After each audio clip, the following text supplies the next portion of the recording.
목요일 새벽에 오신 우리 성도님들을 환영합니다.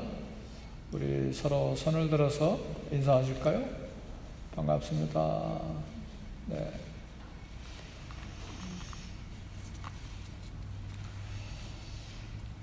언젠가 아주 오래전에 제가 우리 교회 사역을 시작하면서 첫 설교 때 말씀드린 적이 있었던 것 같은데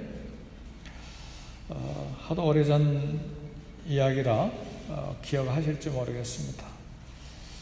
제 삶의 목표가, 개인적인 삶의 목표가 한 3가지가 있습니다. 첫 번째는 우리 예수님, 우리 주님과 평생의 친밀감을 갖고 사는 것이, 인티머시가 있는 것이 제 첫 번째 삶의 목표고, 두 번째는 나의 주 우리 주님 예수님 앞에 궁극적으로 내 삶으로 공헌하고 싶어요. 뭔가 주님 앞에 이 땅에 보내주신 삶을 효과적으로 사용해서 주님께 헌신함으로 공헌하기를 원해요. 그것이 두 번째고, 세 번째는 이렇게 신앙생활 처음부터 과정 마지막까지 잘 끝맺음 했으면 좋겠어요. 그걸 우리가 흔히 말하는 대로 선종이라고 말하기도 하죠. 삶을 잘 끝맺음 하는 것인데, 하나님의 은혜가 많이 필요하다는 것을 절실하게 느끼고 또 깨닫고 그렇습니다. 특별히 오늘 본문의 말씀이 이제 그것을 우리에게 교훈해요. 처음 믿음이 나중 믿음과 같지 아니하는 그런 경우가 생기기 때문에 그렇습니다. 아사왕의 처음 믿음은 굉장히 탁월하고 위대했는데, 오늘 본문의 말씀을 보니까 나중 믿음이 사라지고 참으로 어려운 그런 삶을 마지막한 것이 오늘 본문의 내용입니다. 유다왕 아사는 히스기야 왕과 여시야 왕과 더불어서 유대 땅에 종교 개혁을 일으킨 탁월한 왕 중에 한 사람이었어요. 모든 우상을 다 깨뜨리고 물리치고, 심지어는 자기 어머니 마아가가 아세라상을 세우니까 자기 어머니도 왕비였잖아요. 태우라고 말합니까? 태우의 위를 박탈시킬 정도로 종교 개혁을 대단히 한 사람이고, 그것으로 끝나지 아니하고 유대민족 전체가 하나님 말씀 율법을 배우고 지키도록 열정을 다해서 신앙을 세우는데 애를 쓴 사람이에요. 오늘 본문에 보니까 불행하게도 아사왕이 말년에 하나님을 불신하고 신앙이 완전히 무너져버린 그런 왕이 됐어요. 그러니 어찌 제가 이 설교를 준비하면서 저를 향해서 걱정하지 아니할 수가 있겠어요. 두려움은 아니지만 굉장히 도전이 되는 것이죠. 아무리 처음 믿음이 탁월하고 위대하고 놀라워도 결혼 삶을 끝까지 잘 끝맺지 못한 하는 경우들이 있구나. 그러면서 계속 그 문제 가지고 하나님 앞에 기도해야 되고 하나님 은혜를 구해야 되겠다. 근데 제 결론은 그거예요. 우리가 열심을 내고 또 해야 될 방법들이 있죠. 신앙생활을 잘하는 방법이 있는데, 결국은 하나님의 무조건적인 은혜가 필요하는구나, 그런 생각이 들어요. 왜냐하면 제 안에 있는 죄성을 제가 알거든요. 제 연약함도 제가 속속들이 알고 있거든요. 하나님 은혜 주시옵소서. 말씀 결론은 은혜인데 그래도 우리가 해야 될 일이 있죠. 오늘 말씀을 좀 살펴보기를 원해요.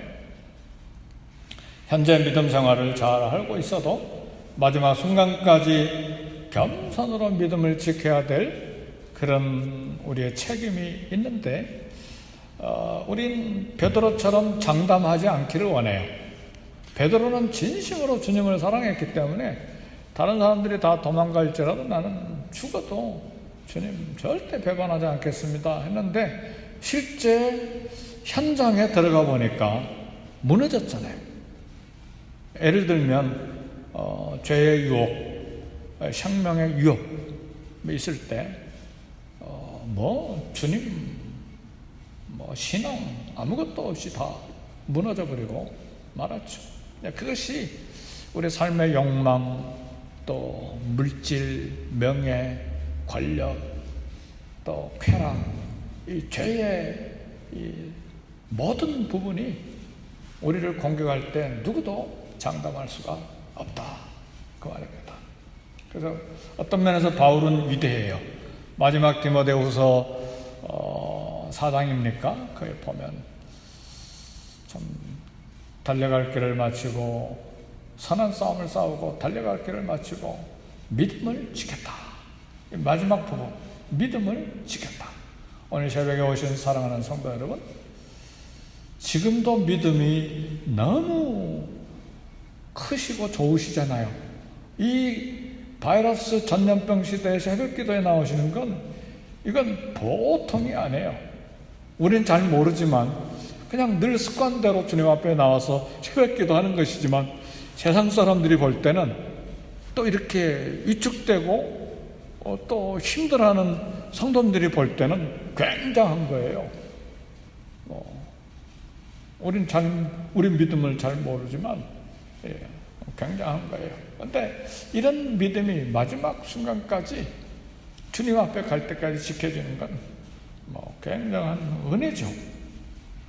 삶의 정착력까지 믿음을 지키는 은혜가 있기를 주의 이름으로 축복합니다. 오늘 본문을 좀 몇 가지 살펴보면 아사왕은 하나님을 버리고 사람을 의지했어요. 북쪽 이스라엘 왕 바하사 왕이 유다 침공을 위해서 라마 성읍을 건축했어요. 학자들의 이야기에 의하면 유대와 이스라엘, 북쪽 이스라엘과 경계선이 있고 그 다음에 예루살렘과 불과 11km밖에 떨어지지 않는 곳에 성읍을 라마성을 건축했는데 그것은 땅을 계속 유대 땅을 침공하려고 하는 그런 목적을 가지고 이걸 라마성을 건축했는데 아사왕은 이걸 알았기 때문에 이것을 막아야 되는데 하나님을 찾지 않았어요. 옆에 있는 아람 왕 베나닷, 시리아입니다. 아람 왕 베나닷을 의지했는데 아람 왕과 동맹 맺기 위해서 왕의 곳간에 있는 모든 은과 금, 심지어는 그동안에 쌓아놨던 성전 곳간에 있는 은과 금을 다 털어가지고 아람 왕에게 바치면서 우리와 동맹을 맺자, 우리 좀 도와주세요. 과거에 구스 사람 세라가 100만 명의 군사를 이끌고 침공했을 때는 전심으로 여호와를 의지해서 적은 군대 가지고 이겼거든요. 그러니까 오늘 8절에도 보면 구스 사람과 롭 사람이 군대가 크지 아니하며 말과 병거가 힘이 많지 아니하다니까. 그러나 왕이 그때 여호와를 의지했기 때문에 여호와께서 왕의 손에 넘기셨는데 이제는 이게 뭡니까? 선지자가 왕을 지금 책망하는 소리죠. 이번에는 북이스라엘과 긴장에 하나님을 의지하고 하나님께 도움을 구해야 했는데 이웃나라에 처음으로 이스라엘 나라에 외국 군대를 데려온 거예요. 그런 왕이 없었거든요. 아사왕 하나님 도움보다 사람을 의지했어요. 사랑하는 성도 여러분, 시편 46편 1절에 보니까 하나님 우리의 피난처시여 힘이시니 환난 중에 만날 큰 도움이시라. 지금 이 시대보다 더 큰 환란이 어디가 있어요? 큰 도움이시라 그랬어요. 하나님의 도움으로 진실로 심장으로 도움으로 삼을 수 있기를 주의 이름으로 축복합니다. 네. 두 번째, 아사왕은 하나님의 선견자 하나니와 백성을 학대했어요. 아사의 잘못을 꾸짖도록 하나님께서 선견자나 선지자나 같은 직책입니다. 네, 하나니를 보내서 그의 잘못을 책망했는데 아사왕이 이 책망하는 선견자 하나니에게 분노했는데, 크게 분노했는데, 원어의 뜻은 심장이 찢어질도록 화낸 거예요. 원어의 말이 그래요. 분노했다. 심장이 찢어질도록 엄청나게 하나님에게 분노했는데, 이것은 선지자에게 분노한 것은 이 선지자를 보낸 여호와를 대적한 것이고 교만한 것이죠. 그리고 선견자 하나니를 감옥에 쳐넣습니다. 이를 잘못했다고 지적하는 백성들이 왕이여, 선견자를 감옥에 가두는 것도, 이것도 처음이에요. 유대 왕 중에 선지자를 감옥에다 넣은 사람은 하나니가 처음이에요. 나중에 에레미야 시대 때 뭐 구덩이도 넣기도 하기도 하고 그랬지만,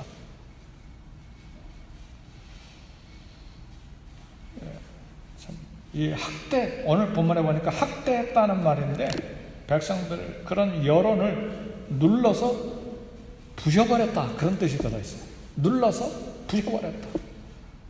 카리스마 가진 대통령이 막 군대 가지고 경찰 가지고 막 법 가지고 백성을 막 부셔버리고 눌러버리는 경우들이 있잖아요. 그런 거예요. 백성을 학대했다는 말이 그런 뜻입니다.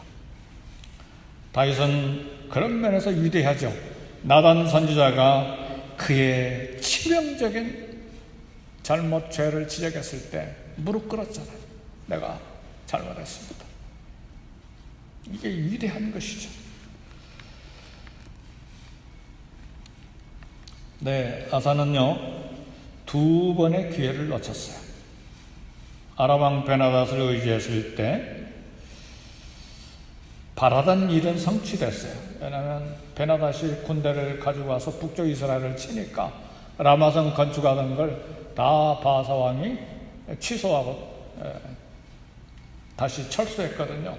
그러니까 돈으로 이웃을 의지해서 얻은 것이 있었어요. 바라던 일을 성취했어요. 그러나 하나님이 주신 평화는 잃어버렸습니다. 이후부터는 당신 나라의 왕에게 전쟁이 있으리이다. 이게 하나님과 경고한 거거든요. 원했던 것을 얻었지만 방패 대신 하나님은 잃어버렸어요. 예. 겉으로 볼 때는 얻었지만 실제는 더 중요한 것을 다 잃어버려요. 평화도 잃어버리고 방패이신 하나님도 잃어버리고 하나 더 잃었어요. 오늘 본문에 보니까 사실은 아람 왕의 군대가 왕의 손에서 벗어났나이다. 아람 베나닷 왕까지도 하나님께서 아사 왕에게 줄 생각을 하셨어요. 근데 북쪽 이스라엘도 잃어버리고 아람 나라도 잃어버린 것이죠. 성도 여러분, 눈에 보이는 것 당장 손에 얻었다고 성취했구나, 내가 얼마나 전략적으로 잘했냐, 돈 투자 잘했다, 용병 잘 구했다. 근데 실제로 잃어버린 것이 더 엄청나다는 사실이죠.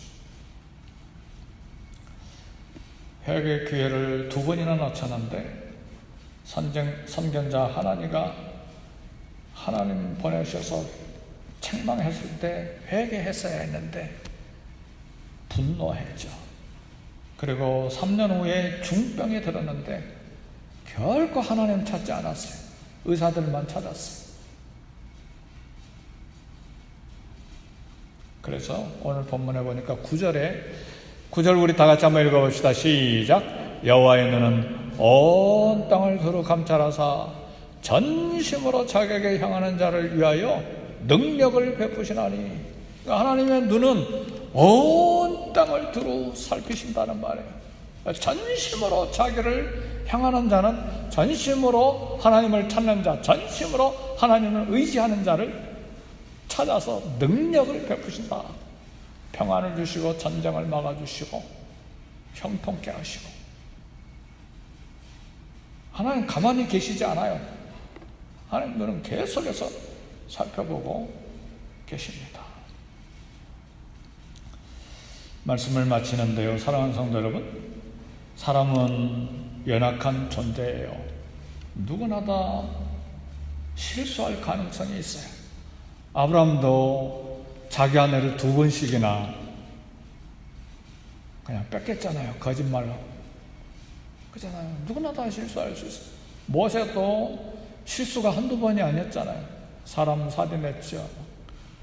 바위를 명하라고 그랬는데 막 분노가 생기고, 자기 능력을 보이려고 했는데 막 바위를 2번이나 쳐버렸잖아요. 그래서 너 가나안 땅에 못 들어간다. 하나님 거룩을 드러내지 못했기 때문에. 우리도 실수할 수 있죠.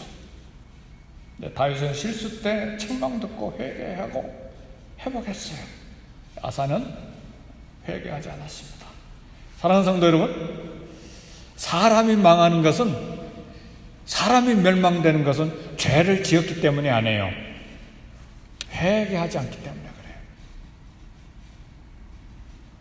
베드로가 지은 죄는 가룟 유다가 돈으로 잘못 지은 죄보다 더 엄청난 근본적인 죄를 지었어요. 가룟 유다와 베드로의 차이는 회개했느냐 안 했느냐예요. 그러니까 사람이 죄를 지은 것 때문에 망하지 않아요. 그 죄 때문에 우리 주님이 망하시고 죽으셨잖아요. 그래서 우리는 기회가 있어요. 중요한 건 회개예요.